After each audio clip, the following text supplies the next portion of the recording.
தமிழ்ச்செல்விக்குன்னு ஒரு லிஸ்ட்டை போட்டு கொடுத்தாங்க எங்கள் ஈஸ்வரி. ஆனால் அந்த பக்கம் தமிழ்ச்செல்வி ஒரு பக்கம் பணத்தை ஏற்பாடு பண்ணணும், ஆனால் அது தான் ஏற்பாடு பண்ணியே தீரணுன்ற ஒரு இடத்துல இருக்காங்க. எது நடந்தாலும் ஈஸ்வரி வெற்றி தான் அப்படின்ற ஒரு சூழ்நிலையில் இருந்துக்கிட்டு இருக்காங்க. அப்போ தான் ஈஸ்வரி கிட்ட இங்கே வீட்டில் வந்துட்டு சித்ரா கேட்குறாங்க, அம்மா ஆனால் நம்ம அந்த செலவும் இந்த செலவுன்னு எல்லா செலவையும் ஏற்றி விட்டாலும் கூட நம்ம நினச்ச மாதிரி செலவே வரல, ஆனால் நீங்கள் எக்ஸ்ட்ரா பணம் வேறு போட்டுட்ருக்கேம்மா அப்படின்னு சொல்லிட்டு இருக்காங்க. அது வேறு ஒன்றும் இல்லடி அப்படின்னு சொல்ல, அம்மா நீ எதோ என்கிட்டேருந்து மறைக்கிற சொல்லுமா அப்படின்னு சித்ரா சொல்லிட்டு கேட்குறாங்க. அது ஒன்றும் இல்லடி, இவகிட்டேருந்து பணத்தை வாங்கி தான் கொடுக்க வேண்டிய ஆளுக்கு நான் பணத்தை கொடுக்கணும்னு சொல்ல, மா என்னம்மா சொல்கிறேன் அப்படின்னு கேட்க, மொத்த செலவே கம்மி தாண்டி வருது, எல்லாத்தையும் ஏற்பாடு பண்ணி விட்டாலும் ஒரு 8 லட்சம் தாண்ட மாட்டுது. இதுக்கு மேலே என்ன பண்ணாலுமே வீட்டில் இருக்கவங்களுக்கு நம்ம மேலே சந்தேகம் வந்துடும். பார்த்தாதுக்கு இந்த சாவுத்திரியும் கூட இருக்க இந்த தாமரையுமே நம்மளே இந்த வீட்டில் போட்டு விட்டுருவாளுங்க. அதுக்காக தாண்டி வேறு வழியே இல்லாமல் அப்படி இப்படின்னு பில்லை கொஞ்சம் அதிகமாக போட்டு தான் நான் அதை கொடுக்கவும் செஞ்சேன் அப்படின்னு சொல்கிறாங்க. இதை கேட்டதுக்கு பிறகு இங்கே சித்ரா வந்துட்டு கேட்குறாங்க, ஏன் அப்படி பண்ணா அப்படின்னு சொல்லி கேட்க, வேறு என்ன தாண்டி என்ன பண்ண சொல்கிறேன், எனக்கு இப்போ என் ஃபோனில் வீடியோ இருக்கும் எடுத்து பாரு அப்படின்னு சொல்லும்போது அந்த ஃபோனில் வந்துட்டு வீடியோ இருக்கதை எடுத்து பார்க்குறாங்க. மா என்னம்மா இது போஸு, இங்கே பெரியப்பாவை கொலை பண்ண போனதுக்கான வீடியோ ப்ரூஃப் எப்படிம்மா கிடச்சிதுன்னு சொல்லி கேட்குறாங்க. ஹாஸ்பிட்டல்லேருந்து யாரோ ஒருத்தவங்க தாண்டி எனக்கு இதை அனுப்பி வச்சுருக்காங்க, இதை காட்டி பணம் கேட்டு மிரட்டுறாங்க அப்படின்னு சொல்ல, இதை கேட்டதும் ஐயோ அம்மா அப்போ நம்ம மாட்டிப்போமா, இந்த வீட்டில் பெரியப்பா அப்புறம் வீட்டில் இருக்க எல்லாரும் நம்மளை இந்த வீட்டை விட்டு பண்ணி அனுப்பிடுவாங்களா, அப்போ நாம் நினச்சது எதுவுமே நடக்காதா அப்படின்னு சித்ரா பதட்டப்பட, ஏய் நீயே இந்த வீட்டில் எல்லார்கிட்டே காட்டி கொடுத்துறாத, கொஞ்சம் அமைதியாயிரு, அதுக்கு தானே இப்போ ஏற்பாடு பண்ணியிருக்கேன். ஆமாம் எவ்வளோ அவன் அமௌண்ட்டுமா அவன் கேட்குறான்னு சொல்லும்போதும், இப்போதைக்கு முன்பணமாக ஒரு 5 லட்சம் பணத்தை தரேன்னு சொல்லியிருக்கேன், அவன் கேட்குறது 50 லட்சம் ரூபா. அம்புட்டு பணத்துக்கு நான் என்னடி பண்ணுவேன், அதுவும் இங்கே ஐஸ்வர்யா மூலமாக தான் அந்த பணத்தையும் வாங்கி ஆகணும்.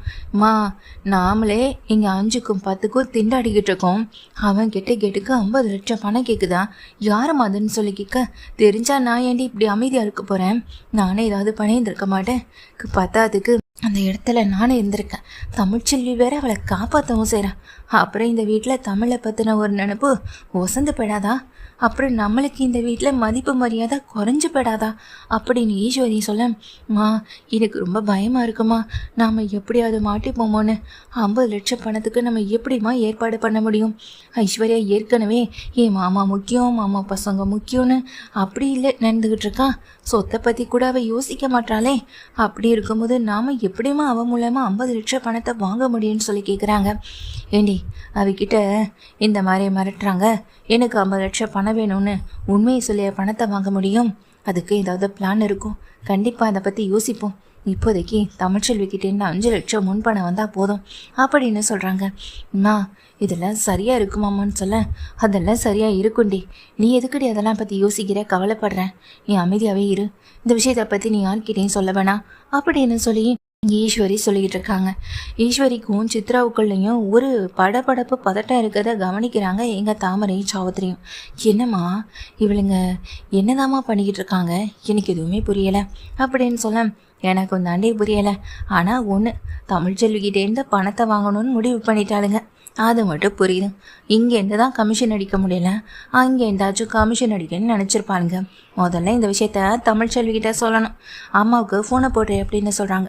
அப்பத்தாவுக்கு ஃபோனை போட்டு தாமரை கொடுக்க, தாமரையும் அந்த அதாவது சாவித்திரியும் அந்த ஃபோனில் வந்துட்டு பேசுகிறாங்க தன்னுடைய அம்மா கிட்ட.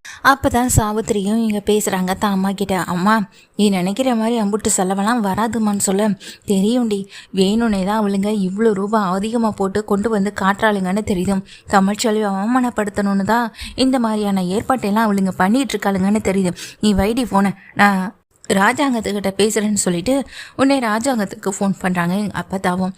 சொல்லுமா எப்படி இருக்கான்னு சொல்லிட்டு கேட்குறாங்க.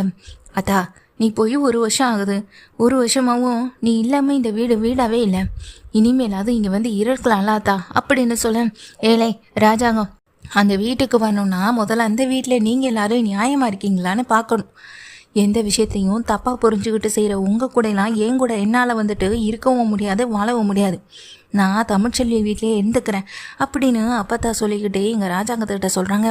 ஏண்டா இந்த வீட்டில் இருக்கவங்களால என்ன செய்ய முடியுமோ அதை தானடா செய்ய முடியும். அதை காட்டிலும் நீங்கள் என்னடானா உங்கள் இஷ்டத்துக்கு இங்கே அது இதுன்னு சொல்லிட்டு ரேட் அதிகப்படுத்தி அதில் பாதியை தமிழ்கிட்ட கொண்டு வந்து கொடுத்துருக்கீங்க. உங்களால் முடிஞ்சா ஒன்று இங்கே தமிழ்ச்செல்வி அளவுக்கு கீழே வந்து செய்யணும், இல்லையா தனியாவது செஞ்சுக்கணும். 2 குழந்தைங்களுக்கும் ஒன்றா செய்யணும்னு ஆசைப்பட்டதை நீங்கள் தான். தமிழ் அப்போவே தனித்தனியாக பண்ணிக்கிட்டா அவங்க இஷ்டத்துக்கு ஏற்றது போல் தன்னால் முடிஞ்ச அளவுக்கு அவளும் பார்த்துருப்பான். இப்போ என்னடானா பண்ணுற செலவில் பாதி செலவை அவள் ஏற்றுக்கணும்னு சொல்லியிருக்கா. அதுக்காகவே வேணும்னு எல்லாத்தையுமே பண்ணுற மாதிரியில் இருக்கு.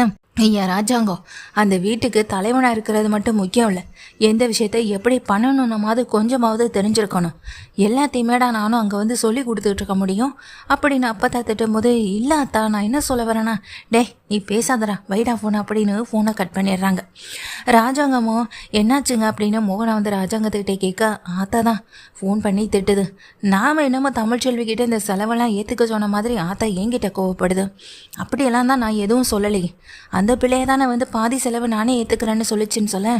மாமா நீங்கள் சும்மா இருங்க மாமா, தமிழ் அவள் பாதி செலவை ஏற்றுக்கிறேன்னு அவ்வளோ தானே வாயை விட்டா, நாம் எதுவும் சொல்லலையே. அப்படிப்பட்டவ அதை செய்யட்டுமே.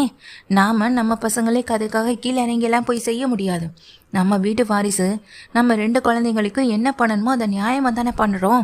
அதுவும் ஊர்க்காரங்களை கூட்டி சந்தோஷமாக இந்த விஷயத்த பண்ணணும்னு நினைக்கிறோம். இதில் என்ன மாமா தப்பு இருக்கு அப்படின்னு சொல்லிட்டு ஈஸ்வரியும் சொல்கிறாங்க. அதுவும் சரிதான் ஈஸ்வரி, சரி எனக்கு வேலை இருக்கு நான் கிளம்புறேன் மோகனா அப்படின்னு சொல்லிட்டு ராஜாங்க கிளம்பி போயிடுறாங்க. மோகனாவும் வேலையை பார்க்க போயிடுறாங்க. அப்பாடா ஒரு வழியா நாம இந்த விஷயத்துலேருந்து தப்பிச்சோம்.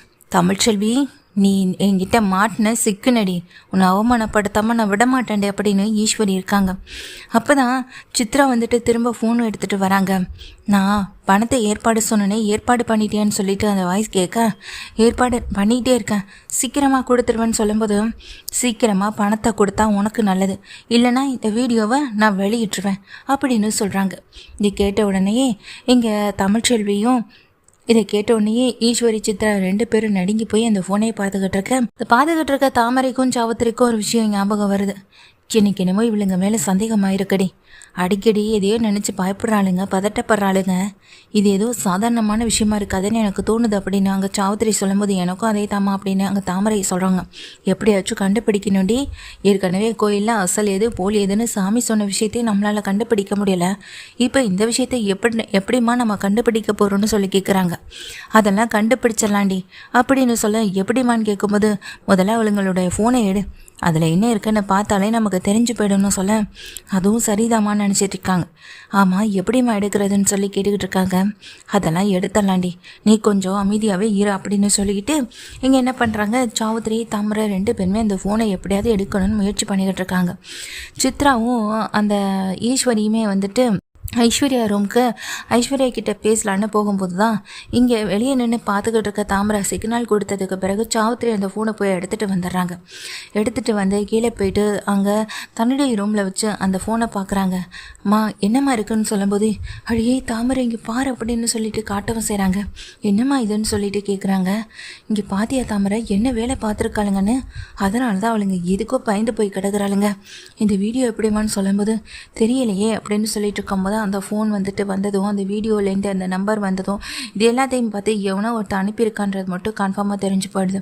இப்போ என்னம்மா பண்ணுறதுன்னு சொல்லி கேட்க, வேணும் பண்ண வேணாண்டி, இப்போ இந்த வீடியோவை அண்ணன்கிட்ட கொண்டு காட்டினாலே என்னாக போகுது, அண்ணன் கோவப்படுவார்.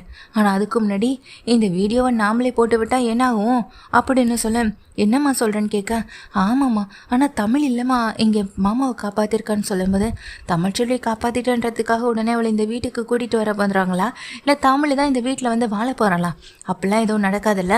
ஆனால் நமக்கு இதில் ஒரு விஷயம் நடக்குமே, இந்த ஈஸ்வரியும் இந்த சித்ராவும் வீட்டை விட்டு வெளியே போவாங்கல்ல அப்படின்னு சொல்லும்போது, அதுவும் சரிதாம்மா அப்படின்னு சொல்லிட்டு என்ன பண்ணுறாங்க, அதை உடனே சோசியல் மீடியாவில் போடுன்னு எங்கள் தாமரை கிட்ட சொல்ல, தாமரையும் உடனே அதை போட்டு விட்டுறாங்க. கொஞ்ச நேரத்திலேயே எங்கள் வீட்டுக்கு நிறைய ஆட்கள், அதாவது மீடியாவிலேருந்து வந்து நிற்கவும் செய்கிறாங்க. மாமா உங்களை பார்க்க தான் மாமா மீடியாவிலேருந்து வந்திருக்காங்க நாங்கள் ஈஸ்வரி சொல்லும்போது, என்ன பார்க்குறதுக்கா, இல்லை சேதுவை பார்க்குறதுக்காக இருக்குன்னு சொல்லும்போது, இல்லை மாமா உங்களை பார்க்க தான் வந்திருக்காங்கன்னு சொல்கிறாங்க. அங்கே முன்னாடி வந்து நிற்கிறாங்க ராஜாங்கம். அதுக்கப்புறமா வீட்டில் இருக்க அத்தனை பேர் வந்து நிற்க, சொல்லுங்கள் என்ன விஷயம் அப்படின்னு அங்கே ராஜாங்கம் செய்துன்னு எல்லாருமே வந்து கேட்க, என்ன சார் எதுவுமே தெரியாத மாதிரி பேசுகிறீங்க, இப்போ உங்கள் ஃபேமிலி நியூஸ் தானே இப்போ வைரல் ஆகிட்டுருக்கு, நீங்களே பாருங்கள் அப்படின்னு சொல்லிக்கிட்டு அந்த வீடியோவை வந்திருக்க மீடியாக்காரவங்க கொடுக்க செய்கிறாங்க. இங்கே அடிபட்டு ஹாஸ்பிட்டலில் இருந்த சமயத்தில் உங்களை யாரோ கொலை பண்ண முயற்சி பண்ணியிருக்காங்க. இது அரசியல் ரீதியாக நடந்த சம்பவமா இல்லை குடும்ப பிரச்சனையா? ஆனால் இந்த வீடியோவுக்கு கீழே எங்கள் குடும்ப பிரச்சனை காரணம்னு தான் சொல்லியிருக்காங்க அப்படின்னு சொல்ல, இந்த வீடியோ வெளியிட்டது கூட இங்கே இந்த ஃபேமிலியில் இருக்க ஐடியிலேருந்து தான் சொல்ல, ஆமாம் மாமா இந்த வீடியோவை வெளியிட்டதே நான் தான் அப்படின்னு சொல்லிட்டு அங்கே சித்ரா முன்னாடியே ஈஸ்வரி முன்னாடியும் தாமரை வந்து சொல்கிறாங்க. என்ன தாமரை இதெல்லாம் சொல்ல, ஆமாம் மாமா நம்ம மாமா ஹாஸ்பிட்டலில் அட்மிட் ஆகிருந்த சமயத்தில் இங்கே ஊசு கொலை பண்ண முயற்சி பண்ணியிருக்கான். அந்த சமயத்தில் காப்பாற்றினதே இங்கே தமிழ்ச்செல்வி தான். அது மட்டும் இல்லாமல் இந்த வீடியோ ஈஸ்வரி அத்தை ஃபோன்லேருந்து தான் நாங்களே எடுத்தோம். ஈஸ்வரி அத்தை கிட்ட இந்த வீடியோவை காட்டி யாரோ மிரட்டிட்டு இருந்திருக்காங்க. அதனால தான் ஈஸ்வரி அத்தையும் இங்கே பணம் எப்படி வாங்குறதுன்னு தெரியாமல் ஒரு பக்கம் தமிழ்ச்செல்வி கிட்ட ரேட்டை ஏற்றி விட்டு அது மூலமாக பணத்தை வாங்கணும்னு முடிவு பண்ணியிருக்காங்க அப்படின்ற விஷயத்தை இங்கே உண்மையை சொல்லும்போது இதை கேட்டதுக்கு பிறகு மொத்த குடும்பமும் அதிர்ந்து போகிறாங்க. இப்படி ஒரு விஷயம் நடந்துருந்துச்சுன்னா அதுக்கு சரியான தண்டனை கிடைக்கும் அப்படின்னு சொல்லும்போது, இங்கே சொந்த குடும்பத்துக்குள்ளேயே எம்எல்ஏவா நீங்கள் அமைச்சராக இந்த சமயத்தில் இப்படிப்பட்ட ஒரு சம்பவம் நடந்திருக்க கூடாது, நடந்து போச்சு. ஆனால் அதே சமயத்தில் அவங்கள ஒரு அமைச்சருக்கே இப்படிப்பட்ட ஒரு சூழ்நிலை வந்ததுக்காக நிறைய கண்டனம் நிறைய ஆர்ப்பாட்டம் எல்லாமே நடக்க செய்து, அது மட்டும் இல்லை இதுக்கு இங்கே கண்டிப்பாக தண்டனை கிடைச்சி ஆகணும் அப்படின்றதுல உறுதியாக இருக்காங்க அப்படின்னு வந்திருக்க மீடியாக்காரவங்க சொல்ல, அதுக்கு ராஜாங்கமும் வாக்கு கொடுத்துட்டு போக, அதுக்கு பிறகு வந்திருக்க அந்த மீடியாவிலேருந்து வந்தவங்க எல்லாரும் போனதுக்கு பிறகு சேதுவும் ராஜாங்கமும் ஈஸ்வரி சித்ராவையும் பார்க்குறாங்க. ஐஸ்வர்யாவும் பக்கத்தில் வந்து, ஆண்டி என்ன ஆண்டி இதெல்லாம், அதுவும் போஸ் எப்போ இந்த மாதிரி பண்ணாரு, தமிழ்ச்செல்வி தன்னுடைய உயிரை கொடுத்து இங்கே காப்பாற்றிருக்காங்க அப்படின்னு ஈஸ்வரியா சொல்ல, ஈஸ்வரி சித்ரா உடஞ்சி போய் நிற்க, என்னென்ன பார்த்துட்டு இருக்கேன், இந்த வீட்டில் இருந்துக்கிட்டு நீ போடுற சாப்பாட்டை தின்னுக்கிட்டு இந்த வீட்டில் அதுவும் ஒன்றை கொலை பண்ணணும்னு முயற்சி பண்ணாங்களே, இவங்களுக்கெல்லாம் சரியான தண்டனை கிடச்சி தானே ஆகணும்.